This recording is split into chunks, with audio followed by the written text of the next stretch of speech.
اسی طرح سے طلاق کا معاملہ، ٹرپل طلاق خاص طور پہ اس کے مسائل بہت ہیں. تو یہ بھی عورتوں کے پکش میں، عورتوں کی مدد کے لیے، عورتوں کی حمایت میں. وہ کیسے؟ تو عرب والے یہ کرتے تھے کہ عورت کو ایک طلاق دے دی اور اب مدت ختم ہونے سے پہلے رجوع کر لیا.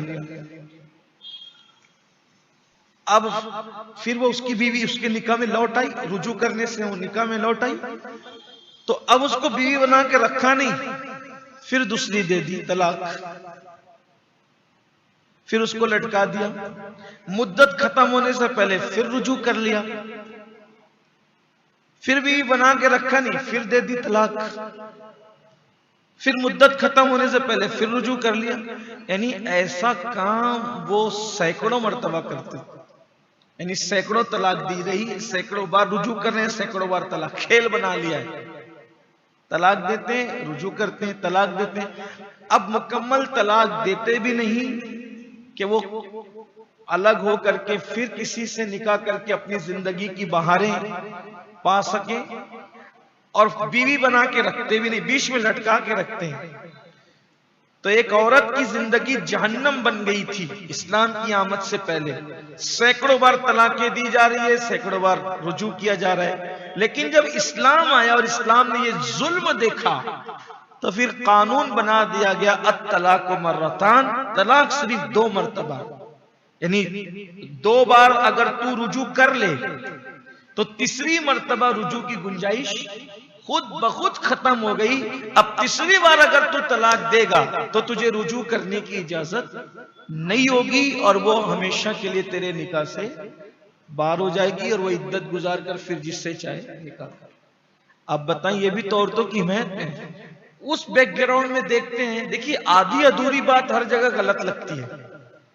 آپ کہیں بھی ادھوری بات کریں گے تو غلطی لگے گی وہ، لیکن اگر آپ پورا اس کا بیک گراؤنڈ بیان کریں، صحیح طور پہ اس کا ذکر کریں، پتہ چلتا. اسی طرح حلالہ، بہت مذاق بنا حلالہ. پچھلے دنوں جب ٹرپل طلاق کے قانون کے متعلق بہت مذاق بنا حلالہ، بہت مذاق بنا. کیا لوگوں نے سیریل بنائے، فلمیں بنائی، اور جس کو کچھ بولنا بھی نہیں آتا تھا وہ بھی اسلام کے خلاف بولنے لگا. اب حلالہ کیا ہے؟ جو حلالہ آپ اپنے معاشرے میں دیکھ رہے ہیں، اس کا کوئی کانسیپٹ اسلام میں نہیں ہے. جس کو بنا کر کے بتایا جا رہا ہے نا ہمارے خلاف، یہ اسلام میں جو پہلا حلالہ ہوا وہ دور رسالت میں ہوا، اور وہ بھی عورت پہ کوئی ظلم نہیں تھا. وہ تو طلاق دینے والے کو ہی پتا چلے کہ کیا اس کے دل پہ گزری. ایک صاحب نے ان کی بیوی کو طلاق دے دیا، طلاق ہو گئی. پھر عدت ختم ہونے کے بعد اس خاتون نے ہمیشہ رہنے کے لیے، جیسے نارمل زندگی گزارنے والی عورت کسی سے نکاح کرتی ہے اپنی خوشی سے، اپنی پسند سے، ویسے اس نے نکاح کر لیا. نکاح کرنے کے بعد چونکہ اسلام میں یہ ہے کہ ایگریمنٹ پر یا متعینہ مدت پر، 1 دن کے لیے، 2 دن کے لیے، 1 سال کے لیے، 2 سال کے لیے، 10 سال کے لیے، حتیٰ کہ اگر کوئی 70 سال کے ایگریمنٹ پر بھی نکاح کرتا ہے تو نکاح ہوگا ہی نہیں. نکاح جب بھی ہوگا تو وہ پرماننٹ، ہمیشہ رہنے کے لیے ہوگا. اسی لیے ہمارے یہاں بیوی کو شریک حیات کہتے ہیں، لائف پارٹنر کہتے ہیں. کیوں؟ کیونکہ اس کو ہم نے ہمیشہ رکھنا ہے اور اس نے بھی ہمیشہ رہنا ہے. 1 رات 2 رات، 1 سال 2، حتیٰ کہ 70 سال کے لیے بھی کوئی نکاح کرنا چاہے تو نکاح نہیں. میں کوئی بہت مشکل کتابیں نہیں پیش کروں گا آپ کے سامنے. فقہ حنفی کی بہت آسان کتاب ہے، بہار شریعت ہی، آپ اس کو اٹھا کے دیکھ لیں، اردو زبان میں، آسان اردو میں آپ اس کو دیکھ سکتے ہیں. اس میں بھی یہ مسئلہ ہے. اور بھی کتابیں آپ دیکھ لیں، فتاوی عالمگیری جو حضرت سلطان اورنگزیب عالمگیر نے 500 ہندوستان کے مفتیان کرام کو جمع کر کے ہمارے اسی علاقے میں انہیں بٹھا کر کے اورنگ آباد میں یہ ترتیب دلوائی تھی، وہ کتاب بہت قیمتی اور عظیم کتاب، 500 مفتیوں نے بیٹھ کر اس کو ایک ساتھ لکھا، یعنی 500 مفتیان کرام کسی ایک مسئلے کو لیتے اور اس پہ ڈیبیٹ ہوتی، اس پہ بحث ہوتی، اور 500 جب اس پر متفق ہو جاتے یا ان کی اکثریت متفق ہو جاتی تب وہ مسئلہ اس کتاب میں لکھا جاتا۔ حالانکہ وہ مسئلہ جب اس کتاب میں لکھا جاتا تو بھی اتنے اہتمام سے لکھا جاتا، ایک بندہ قلم اٹھانے پہ رہتا خادم، ایک اس کو دوات میں ڈبانے پر رہتا، پھر اس کو اٹھا کر کے وہ عالم کو پیش کرتا، پھر عالم صاحب اس کو لکھتے۔ اس شان سے وہ کتاب لکھی، فتاوی عالمگیری جس کو کہتے۔ حضرت اورنگزیب عالمگیر نے اس کو ترتیب دلوائی۔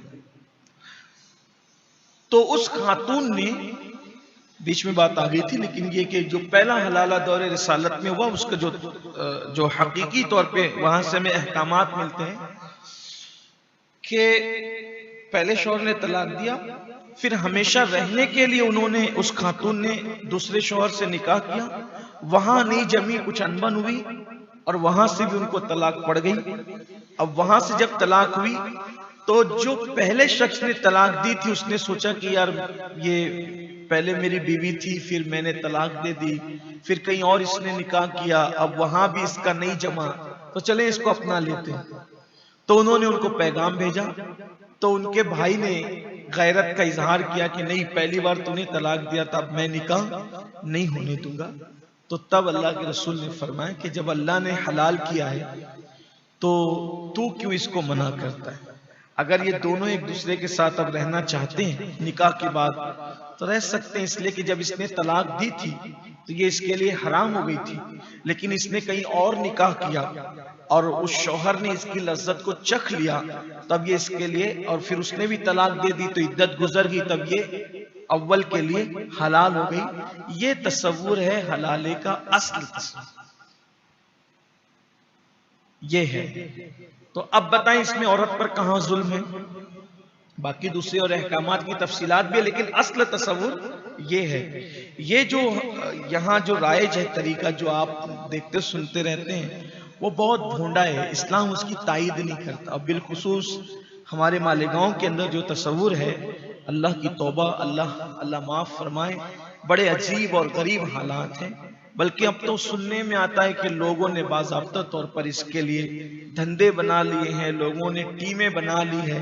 اللہ کے رسول علیہ السلام نے ایسے لوگوں کے لیے فرمایا کہ وہ کرائے کے سانڈ ہے، سانڈ، کرنے والوں پر، کروانے والوں پر، ارینج کرنے والوں پر، گواہ رہنے والوں پر، سب پر اللہ کے رسول نے فرمایا کہ اللہ کی لعنت، اس کے سارے فرشتوں کی لعنت اور اس کے سارے نبیوں کی لعنت۔ سید امین آپ کا ادنا